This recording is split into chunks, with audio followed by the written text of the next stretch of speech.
आणि आता पुणे महानगरपालिकेच्या कर्मचारी या ठिकाणी दाखल झालेले आहेत आणि ज्या या सोसायटीमध्ये जे स्थानिक रहिवासी अडकलेले आहेत त्यांना रेस्क्यू करण्याचं काम सुरू आहे आणि आपण पाहू शकतो अग्निशमन दलाचे जवान सुद्धा आता या ठिकाणी दाखल झालेले आहेत आणि या सगळ्या लोकांना आता रेस्क्यू केलं जात आहे. आपण पाहू शकतो या ठिकाणी जे काही सकाळी 6 वाजल्यापासून हे पाणी आतमध्ये शिरलेलं आहे आणि गेल्या 2 दिवसामध्ये अर्थात कालपासून मुसळधार असा पाऊस पुणे आहे ना आपण पाहू शकतो दोरखंड आलेला आहे आणि या दोरखंडाच्या माध्यमातून सगळे जे रहिवासी आहेत त्यांना सुरक्षित स्थळी हलवलं जात आहे. या ठिकाणी सूचना दिली जात आहे, लाऊडस्पीकर आहे तो त्या स्पीकरवरनं सूचना दिल्या जात आहे की सुरक्षित स्थळी हाला. आपण पाहू शकतो दुचाकी वगैरे सगळं पाण्याखाली गेलेलं आहेत आणि या सगळ्या सोसायट्यांच्या पार्किंग मध्ये पाणी शिरलेलं आहे आणि जे काही पहिल्या दुसऱ्या मजल्यावरची रहिवासी आहेत त्यांना आता सुरक्षित स्थळी हलवण्यात आलेला आहे. सिंहगड रोड वरचा हा संपूर्ण परिसर आहे, प्रथमेश हाईट्स सनसिटी परिसर आहे आणि या संपूर्ण परिसरामध्ये आपण पाहू शकतो मोठ्या प्रमाणात पाणी शिरलेलं आहे आणि आता इथल्या सगळ्या नागरिकांना आता सुरक्षित स्थळी हलवलं जात आहे. अग्निशमन दलाचं जे काही पथक आहे ते सुद्धा आता काही वेळापूर्वी या ठिकाणी दाखल झालेलं आहे. मुसळधार पाऊस अर्थात रेड अलर्ट पुणे शहर आणि पुण्यातल्या काही तालुक्यांमध्ये जारी करण्यात आलेला आहे आणि आपण पाहू शकतो या रेड अलर्ट नंतर शहरात आणि एकूणच ग्रामीण भागामध्ये जोरदार असा पाऊस झालेला आहे.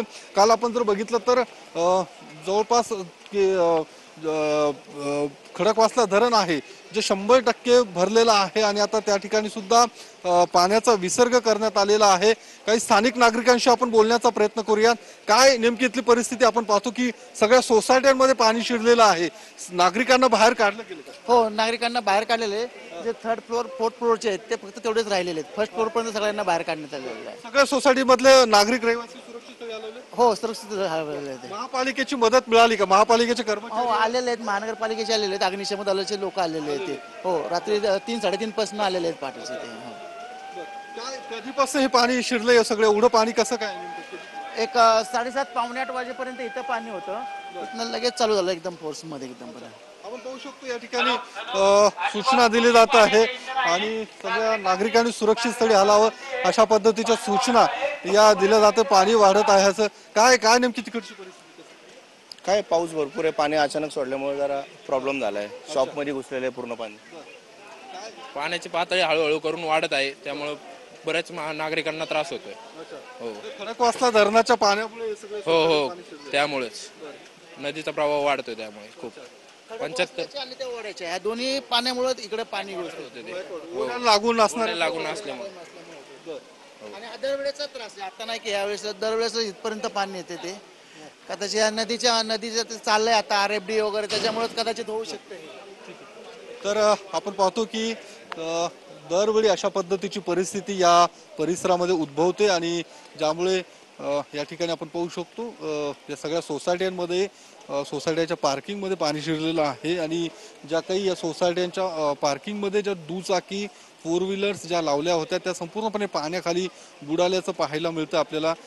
जे काही पहिल्या दुसऱ्या मजल्यावरचे रहिवासी आहेत त्यांना आता सुरक्षित स्थळी हलवण्यात आलेलं आहे आणि पालिका प्रशासनाकडून त्यासोबत अग्निशमन दलाचे जवान सुद्धा आता या ठिकाणी पोहोचलेले आहेत. मदत कार्य सुरू करण्यात आलेलं आहे. मात्र ज्या पद्धतीने पाण्याचा वेग वाढतोय त्यामुळे अजूनच या सगळ्या सोसायटीमध्ये पाणी वाढताना आपल्याला पाहायला मिळतंय. कुठलाही अनुचित प्रकार घडू नये यासाठी प्रशासन प्रयत्न करताना आपल्याला पाहायला मिळतंय. मात्र ज्या पद्धतीने या पुणे शहर काल दिवसभर त्यासोबत रात्रभर मुसळधार असा पाऊस शहरात सुरू होता आणि त्यामुळे शहरातल्या ठिकठिकाणी अशा पद्धतीने पाणी साचल्याचं पाहायला मिळतंय. आता या सगळ्या पाणी जे काय आहे त्याचा निचरा करण्याचं काम सुरू आहे.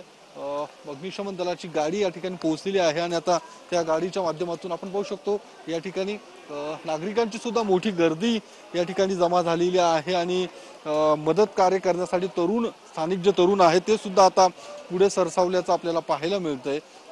एकूणच परिस्थिती अतिशय भयानक आपल्याला या ठिकाणची पाहायला मिळते आणि ह्या सगळ्या पावसामुळे निश्चित पाणी साचल्यामुळे मोठं नुकसान या परिसरात झालेलं आहे। दरवर्षी ही परिस्थिती या परिसरातली पाहायला मिळते आणि ज्या पद्धतीने खडकवासला धरण काल 100% भरलं, त्यानंतर या खडकवासला धरणातला पाण्याचा जो विसर्ग आहे तो सुद्धा आता वाढवण्यात आलेला आहे आणि अजून या पुढच्या 1 ते 2 दिवसात पाण्याचा विसर्ग वाढवला जाईल असे सुद्धा प्रशासनाकडून सांगितलं जाते। कारण ज्या पद्धतीने धरण क्षेत्रामध्ये पाऊस पडतोय त्या सगळ्या पार्श्वभूमीवरती पाण्याचा विसर्ग आणखी वाढवला जाईल। त्याचबरोबर पुण्यातील अन्य ठिकाणी देखील अशा प्रकारे मोठ्या प्रमाणामध्ये पाणी साचलेलं आहे। कमरेभर पाण्यातून नागरिकांना या ठिकाणी वाट काढावी लागते। खडकवासला धरणातून मोठ्या प्रमाणामध्ये विसर्ग सुरू झाला आणि त्यामुळे सिंहगड रोड परिसर असेल, नदीकाठचा परिसर असेल, या सर्वच ठिकाणी अशा प्रकारे पाणी साचलेलं आहे। त्यामुळे नागरिकांना सतर्कतेचा इशारा देखील देण्यात आला आहे।